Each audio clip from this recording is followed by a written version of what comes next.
Hello, happy Monday and happy day 15 of 21 days of prayer and fasting. I wanted us to continue on with our look at Ezra, and I wanted us to read a passage and we'll reflect on it. James 1 verse 5, if you are needing wisdom, ask our generous God and he will give it to you. And I wonder if Ezra sure was asking for wisdom. There's been a new king coming in. You're in exile. You're a priest in this this dynasty, in this reign, this kingdom. While in exile, and all of a sudden God starts stirring in the king's heart, but also stirring in your heart. And I wondered if there was ever a moment where Ezra felt inadequate. He felt like he didn't know what he was going to do or how he was going to do it. Maybe that's a feeling that you felt before. I know I certainly have. In fact, there are many days where I'm like, I don't know what I'm going to do. I kind of joked. I don't really think it was much joking, but when people would ask me, how did you or why did you plant a church? And I'd be like, I really don't know what I'm doing 99% of the time. I just try to follow and be obedient to what God's call and what he's calling me to do in this moment. And I have come to realize as there's these times where you try to do things on your own strength, your own power, your own wisdom. I've come to realize more and more that I really don't know what I'm doing, and I just need God, and I need God's wisdom, and I need God's direction.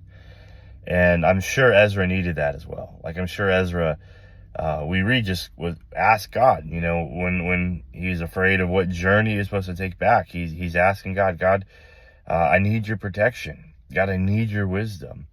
And that's a really, really healthy spot to be in our journey in life, is just where we need God, where we understand, where we are constantly crying out for God for wisdom. There's also a story in the Old Testament earlier on, and it involves David bringing back the Ark of Covenant. It was a really convicting story to me because the Ark had been in the Philistine possession for a while. And David's like, why is this here? We need to bring this back. And David moves and acts before asking God. And we read the story, and someone actually dies because the ark tips over and he tries to grab it. And the ark was God's representation of God's presence, his holiness. And David's upset. David's scared. And God's like, pretty much tells him, hey, man, you didn't move and go without me. You need to consult me. And it's just been a reminder to me over the last probably year that, man, that it can be so easy sometimes to act on our own strength.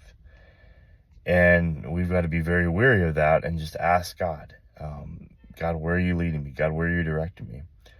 And in those moments where we don't feel like we're enough or we're inadequate, that's a good thing. Like, it's okay, because we have a God who is enough. We have a God who is adequate enough, more than adequate enough. And if he calls you to it, he'll see you through it. And so I want us to reflect on that. I want us to ask ourselves, are there any areas in our lives where, one, we are doing things on our own in which God should be leading us and directing us? And then ask ourselves the second thing, is there any areas where we feel inadequate? And in those areas, I want you to just today spend some time asking God to help you in those areas. What a great start to the week. What a great opportunity for us to draw closer to God in this last week of 21 days in prayer and fasting, although you do not have to stop at 21 days. Just want to make a note of that. Know that you're loved, know that you're prayed for, and have a wonderful day. God bless.